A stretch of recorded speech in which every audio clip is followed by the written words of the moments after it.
You want to know how it started? Everybody does. They expect some big dramatic thing. A text message lighting up at 2 a.m. Lipstick on a collar like a bad country song. It wasn't like that. It was a Wednesday morning, 6:40, and I couldn't find my jacket. That's it. A North Face shell, black. The one with the busted zipper pull I keep meaning to fix. I was packing for a 4-day training run down in Cincinnati. Mandatory, Wednesday through Saturday. The kind of corporate nonsense where they fly in a guy from Seattle to teach you a new way to scan boxes, like the old way of scanning boxes wasn't working fine. My bag was on the bed, half-packed, and I needed that jacket because the hotel thermostats in those La Quintas are always jacked sideways. Brooke was in the shower. I called through the door. "Babe, you seen my black jacket?" Water running, steam curling out under the door. "Check the guest room closet." So I did. The jacket was there, pushed to the side on a wire hanger. And behind it, tucked behind a folded wool blanket we never use, was a black Adidas duffel bag I had never seen before in my life. Now, I need you to understand something about me before we go any further. I did 8 years in the Army. Supply chain MOS, which means I spent the better part of my 20s tracking serial numbers on crates and warehouses from Fort Campbell to Kuwait. The thing they beat into you is this. When something shows up where it doesn't belong, you don't touch it. You don't move it. You assess. You figure out how it got there, who put it there, and why. Then you act. Never the other way around. So I didn't rip it open and start screaming. I crouched down and unzipped it. Slow, the way you'd open a package you didn't order. Men's jeans, 32 waist. I'm a 36. A Gillette razor, the disposable kind with the blue handle. A toothbrush still in its plastic travel case. The CVS brand, not even opened yet, like someone was planning ahead. A gray Henley shirt, size medium. Boxer briefs, still creased from the package. And a Samsung phone charger, the kind with the USB-C tip. Brooke and I have both had iPhones since before we got married. I sat there on the carpet of the guest room with that bag open in front of me, and I want to tell you I felt rage, or heartbreak, or whatever you're supposed to feel. But what I actually felt was clarity. Like the picture on a TV that's been slightly out of focus for months, and somebody finally bumped the antenna. Everything was still the same image. It just got sharper. I took out my phone and photographed everything. The bag, the contents, the brand tags on the jeans, the charger, the position of the blanket, timestamps on every shot. Then I put it all back exactly the way I found it, matched the fold of the blanket, hung my jacket over my arm, and closed the closet door. Brooke came out of the bathroom in a towel, hair up in that clip she uses, and I kissed her on the cheek in the kitchen. She smelled like that new perfume, the one she'd started wearing about 6 weeks back, the one I didn't buy her. "Heading out," I said. "Back Saturday night." She smiled. Easy smile. Morning smile. "Drive safe. Text me when you get there." Always do. I walked out to my truck with my bag and my jacket and my phone full of photographs, and I started the engine, and I sat there for a second before backing out. I looked at the house. My house. The one I bought with my grandfather's money 3 years before I ever met Brooke. The gutters needed cleaning. The mailbox post was leaning a little.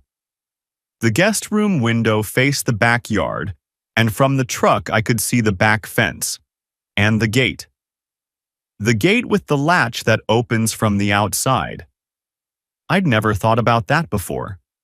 I thought about it now. A logistics man knows. When you find something where it doesn't belong, you don't move it.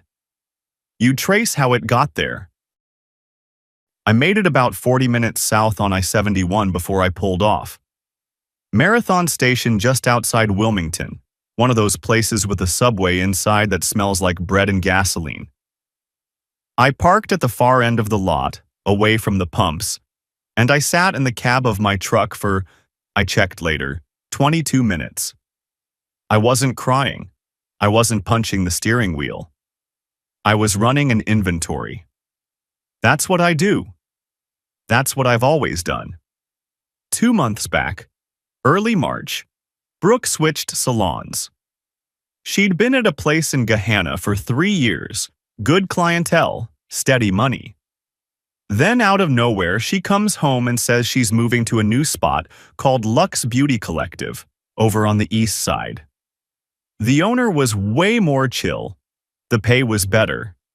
She seemed excited about it, and I didn't ask many questions because I trusted her, and because, honestly, I don't know anything about the salon business and she seemed happy.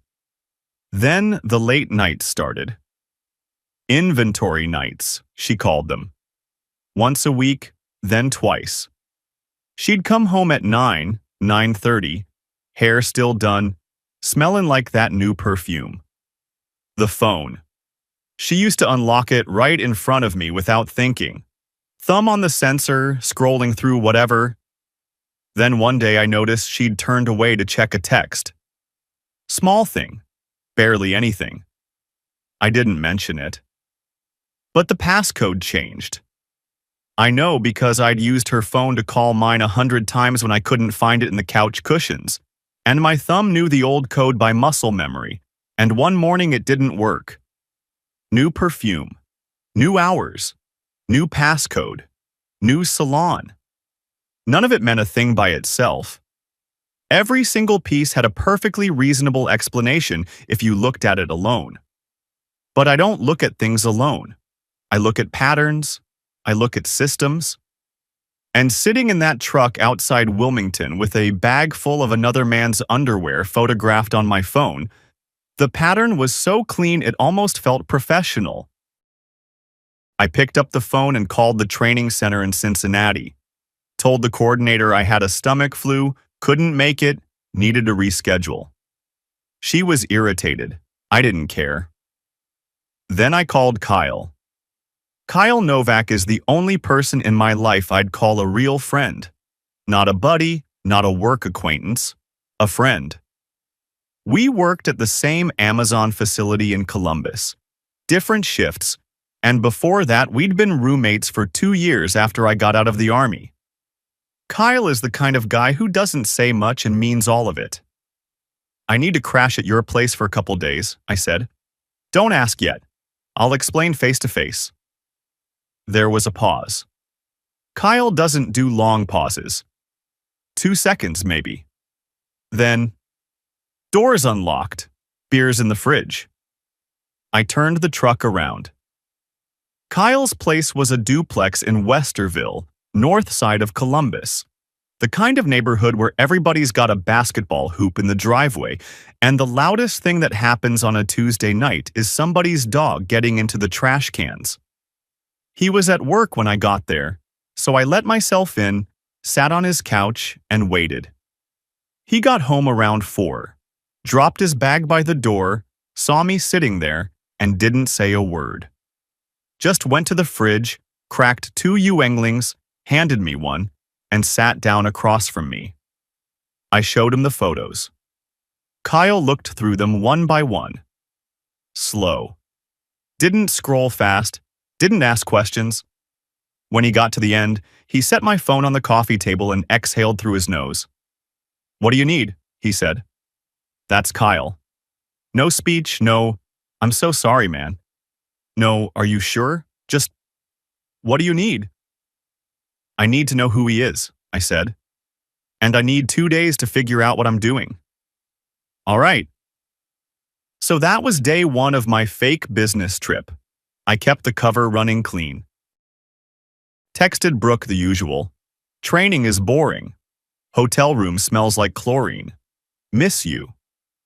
I Googled a restaurant in Cincinnati called Taste of Belgium, pulled up a photo of their burger from their website, and sent it to her like I was sitting there eating it. She sent back a heart emoji and a selfie from the salon, peace sign, new lip color. I stared at that selfie for a while. That evening, around 8, I asked Kyle to do something for me. Just drive by the house. Not stop, not park, nothing suspicious, just a pass. He went. Called me at 8:20. Black Dodge Charger in your driveway, he said. Backed in. Like he lives there. Backed in. That's the detail that got me. When you back into a driveway, it means you're comfortable.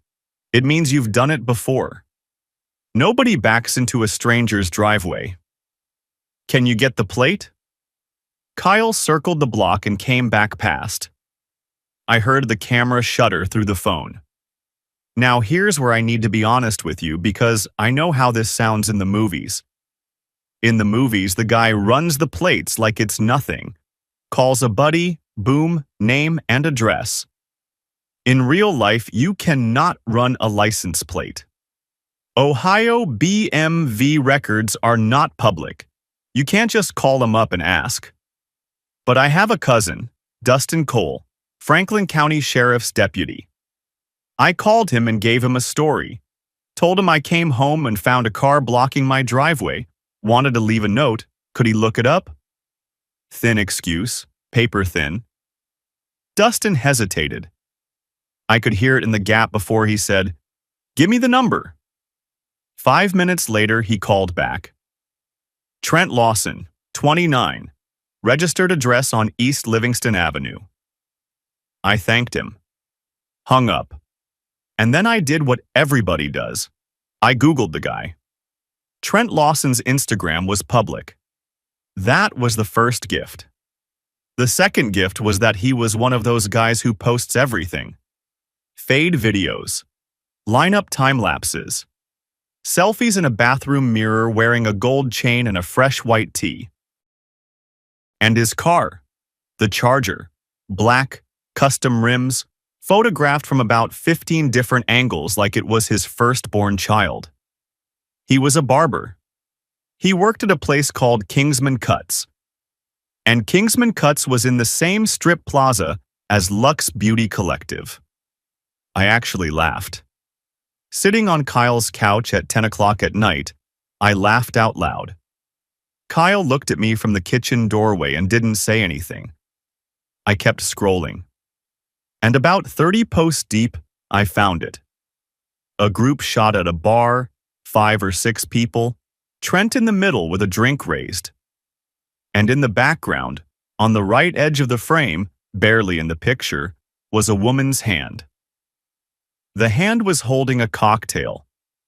On the ring finger was a wedding band I had picked out at a jeweler in Easton Town Center 4 years ago. And on the wrist was the bracelet I gave her for our 5th anniversary. She was cropped out. But the hand was Brooke's. I knew it the way you know your own front door. I screenshotted everything. And then, while I was scrolling through Trent's followers, something else. Brooke didn't follow Trent. Trent didn't follow Brooke. They'd been careful about that. But Trent followed a private account called @lux.brook. No profile picture, 7 posts, 14 followers. My wife had a second Instagram account. One I'd never seen, never heard about, never been meant to find. I couldn't access it. It was locked down. But I wrote down the handle, and I sat there in the dark of Kyle's living room, and I thought about a woman I had slept next to for 6 years who had apparently been living a second life in the same building as her day job. Kyle came back with 2 more beers, set one down next to me. "You all right?" he asked. "No," I said, "but I'm going to be." Day 2. Thursday. I did not go home. I did not confront anyone. I did not drive to a barber shop and make a scene. What I did was wake up at 7:30, shower, put on a clean shirt, and drive downtown. The law office of Janet Fraley was on East Broad Street, second floor of a brick building wedged between a tax prep place and a bail bonds office. I'd found her the night before through Google reviews, 4.5 stars, dozens of testimonials that all said some version of the same thing. She doesn't play nice, and she wins. Her office was small. Desk, 2 chairs, a filing cabinet, a framed law degree from Ohio State. No family photos, no plants.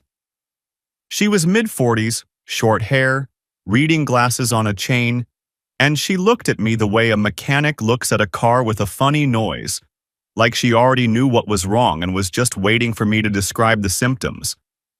I told her everything, showed her the photos, told her about the jacket, the duffel bag, the charger, Kyle's drive-by, the charger in the driveway, Trent's Instagram, the second account. I laid it out the way I'd lay out a shipping discrepancy report. Chronological, factual, no adjectives. Janet listened without interrupting. When I finished, she took off her glasses and set them on the desk. First thing, she said, Ohio is a no-fault state. I know that's not what you want to hear. You don't need to prove she cheated to get a divorce. But the evidence of infidelity matters. It matters for property division, and it matters for credibility if she tries to fight you on anything. The house, I said. I bought it before the marriage. Tell me about the down payment. $40,000, my grandfather's inheritance. The rest is a mortgage in my name only. She wrote something on a yellow legal pad. Did she contribute to mortgage payments during the marriage? We have a joint account. My paycheck goes to my personal checking, then I transfer to joint. She does the same. Mortgage comes out of joint. So marital income paid the mortgage. Mostly mine. I make almost double what she does. Doesn't matter. If it came from a joint account, she can argue equitable interest in the home's appreciation. She held up a hand before I could say anything. I said she can argue it. I didn't say she'd win. We're going to establish your separate property claim clearly.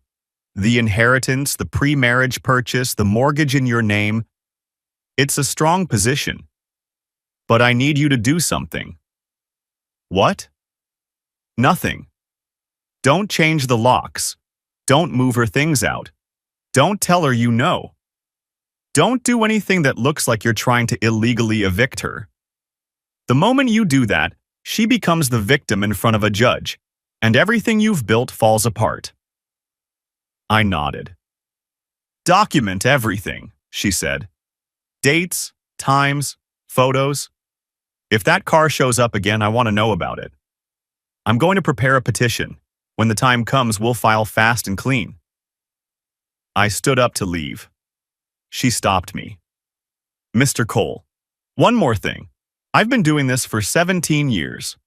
The ones who come in hot, the ones who want blood, they usually lose something they didn't have to. The ones who come in quiet with a plan, they walk out with a house.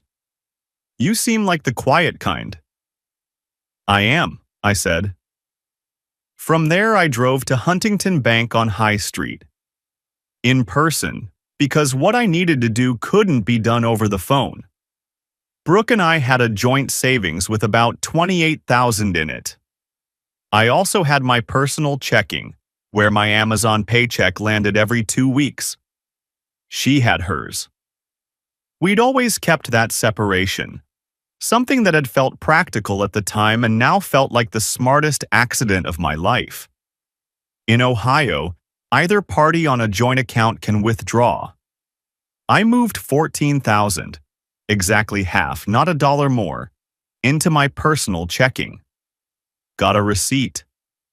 Then I drove to a Fifth Third bank across town and opened a new savings account in my name only. Moved my personal savings, $9,200, into it. Closed the door on any access she might have. Janet had been specific. Do not drain the joint account. A judge sees a man empty a shared account before filing, and it doesn't matter how right you are, you look like the bad guy. After the bank, I sat in Kyle's kitchen that afternoon with a legal pad and a pen and wrote out a timeline. Every date, every anomaly. The salon switch in early March. The first inventory night. The new perfume. The passcode change. The duffel bag. I filled 3 pages, and when I was done, Kyle stood in the doorway eating a granola bar and watching me. "You're treating this like a manifest audit," he said. "It is one," I said. "I'm decommissioning a partnership." He didn't laugh. Kyle's not much for laughing, but the corner of his mouth moved, and he nodded, and that was enough. I also logged into the Amazon employee portal from Kyle's laptop. Changed my life insurance beneficiary from Brooke to my mother, Diana, in Dayton. Changed my emergency contact from Brooke to Kyle. Scanned the forms. Emailed them to my site HR coordinator with a note that said, "Updating for personal reasons." Nobody questions that. People update beneficiaries all the time. By 5 o'clock that afternoon, I had separated half the savings, secured a lawyer, restructured my benefits, and documented 2 months of evidence. I hadn't raised my voice once.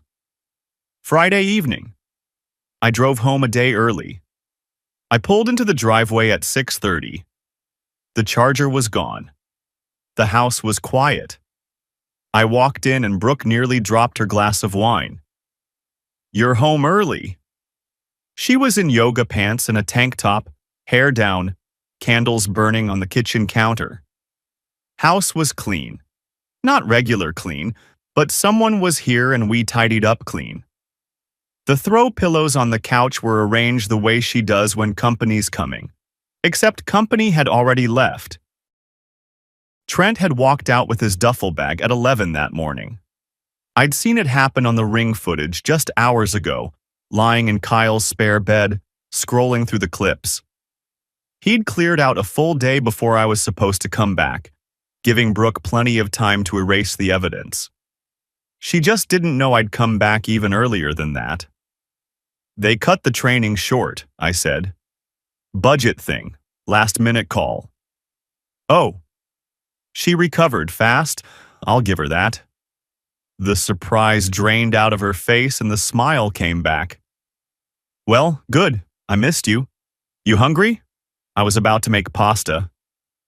"Sure." I set my bag down in the hallway and walked to the guest room. Opened the closet. My jacket was where I'd hung it. The blanket was still there, but the space behind it, where that duffel bag had been sitting 2 days ago, was empty. The blanket was refolded, but not the way I'd left it. The fold was different, looser. Someone had moved it and put it back. Trent had taken his bag. Of course he had. He'd had 3 days in my house while I was supposedly in Cincinnati. 2 nights. My bed. My shower.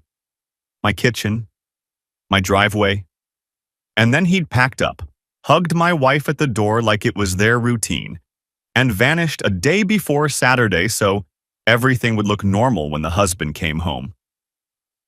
I closed the closet and went to the kitchen and ate pasta across from Brooke, and we watched a cooking show on Netflix, and she fell asleep on my shoulder on the couch, and I carried her to bed the way I always did, and I lay there next to her and stared at the ceiling until 2 in the morning. When I was sure she was deep asleep, the breathing slow and even, the little sound she makes when she's fully gone, I opened the Ring app on my phone. We had a Ring doorbell camera. It was my idea. Installed it 2 years ago after a string of porch thefts in the neighborhood. It records to the cloud, motion activated. I'd never thought about it as anything other than a security measure. I scrolled back to Wednesday evening, the night I left. 7:15 p.m. The charger pulls into the driveway. backed in. Trent gets out, walks to the front door carrying a backpack. He doesn't knock. He doesn't ring the bell. He pulls out a key to my house, and lets himself in. Brooke gave him a key. Thursday, 8 a.m. Trent leaves. Casual, comfortable, like a man going to work from his own home. Returns at 6:30 p.m. Same routine. Key in the lock, door opens, gone inside. Friday, 11 a.m. Trent comes out with a duffel bag.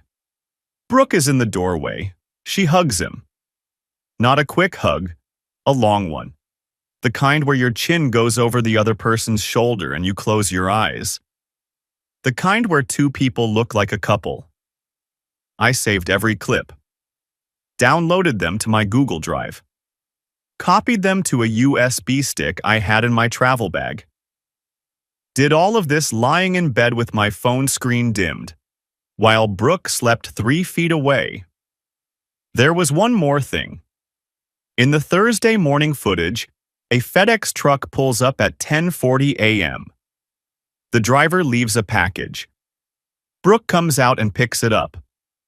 The camera resolution on a ring isn't amazing, but I could zoom in enough to read the label. The package was addressed to Trent Lawson. At my address, 4417 Briarcliff Drive. He was receiving mail at my house. I set the phone down and stared at the ceiling again. My wife's boyfriend was getting deliveries at the house I bought with my dead grandfather's money, and she was signing for them. For a FedEx label to have your address on it, somebody has to type it in. Somebody has to say, "Yeah, send it here." That's not a fling. That's not a mistake you make with a guy you're thinking about ending things with. That's a man planting a flag. The next 7 days were the longest week of my life, and from the outside, they looked exactly like every other week. I went to work. I came home. I ate dinner with Brooke. I asked about her day. I kissed her goodnight. I did not snoop, did not interrogate, did not flinch. If you'd been a fly on the wall, you'd have seen a completely normal marriage between two people who'd been together long enough to be comfortable. Janet told me why it had to be this way. The moment she knows you know, she starts hiding things. She gets careful. She gets a story ready. You want her comfortable. You want her sloppy. So I played my part. And while Brooke thought everything was fine, I was moving pieces. The following Monday, 3 days into the quiet week, I met Janet again. Brought the ring footage on the USB, the photos, the Instagram screenshots, the timeline. She watched the doorbell clips on her office laptop without expression, pausing only once, on the one where Trent lets himself in with a key. "This is very good," she said, "but I want more. I want you to catch them in the act. Your testimony as an eyewitness, combined with this footage, makes it airtight." "I can do that," I said. "His pattern is Tuesday and Wednesday. Those are my long shifts. I don't get home until 7. Then come home early, but not yet. A couple more days. Let it breathe." Saturday. I told Brooke I was driving down to Dayton to see my mother. She didn't question it. I visited my mom once or twice a month anyway, and Brooke never came along because my mother didn't like her. Not openly, not rudely, but in that way mothers have of being perfectly polite to someone they've already decided isn't good enough. I didn't go to Dayton. I drove to the strip plaza on the east side where Kingsman Cuts shared a wall with Luxe Beauty Collective. Walked in. The place smelled like aftershave and clippers oil. 3 chairs, all occupied. A waiting area with fake leather seats and a mounted TV playing ESPN. I sat down and waited for the next available barber. Specifically not Trent. The guy who waved me over was a younger kid, maybe 23, tattoo sleeve, friendly. Trent was working 2 chairs down, his back to me, shaping up a fade on a heavy-set guy in a Browns jersey. I sat in that chair and watched him in the mirror. He was loud, animated, talking with his hands while holding clippers, which is a bold move if you think about it.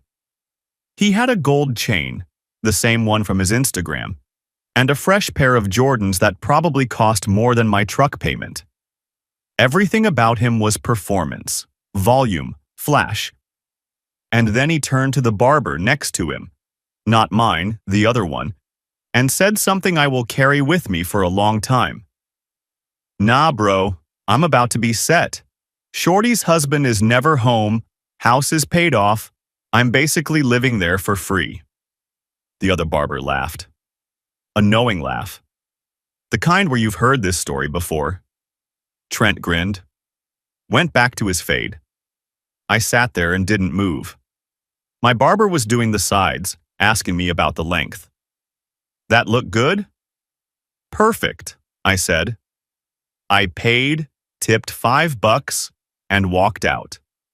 I sat in my truck in the parking lot for maybe 10 minutes, looking at the front of Luxe Beauty Collective, where my wife was probably standing at that very moment doing someone's highlights, 20 feet from the man who was bragging about living in my house for free. The thing that bothered me, and I know this sounds strange, given everything, wasn't the cheating. The cheating was the bullet. What bothered me was the angle. Trent wasn't in love with Brooke. Trent was in love with the arrangement. The house, the stability, the wife with the steady husband who was too busy working to notice. I was the infrastructure, and Trent was a squatter.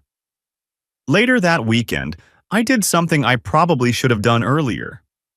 I went to the Franklin County Clerk of Court's website, fully public, anyone can search it, no badge required, and typed in Trent's name. What came back told me everything I needed to know. 2 prior evictions. One in 2020, one in 2022, both from apartments on the east side. And a domestic violence charge from 2021 involving an ex-girlfriend named Kayla Briggs. Dismissed. She never showed up to testify. There was more. Trent had an active civil judgment against him. $4,700 owed to a former landlord for unpaid rent and property damage. The man was broke. The Charger was financed up to the headlights. The Jordans, the chain, the Instagram, all of it was a front built on credit cards and other people's money. Right now, that other person was my wife. I closed the laptop and called Kyle. "Tuesday," I said. "That's when it happens." "You need me there?" "No. I need you here for after." Tuesday came. I drove home. The Charger was in my driveway, backed in like it belonged there. I walked up to the front door, put my key in the lock, and opened it. But what happened next? That's on my new channel. I put a lot of work into it, and part 2 of this story is already waiting for you there. Link in the description and the pinned comment. Go watch it. And there's a lot more new stuff already up besides just this story.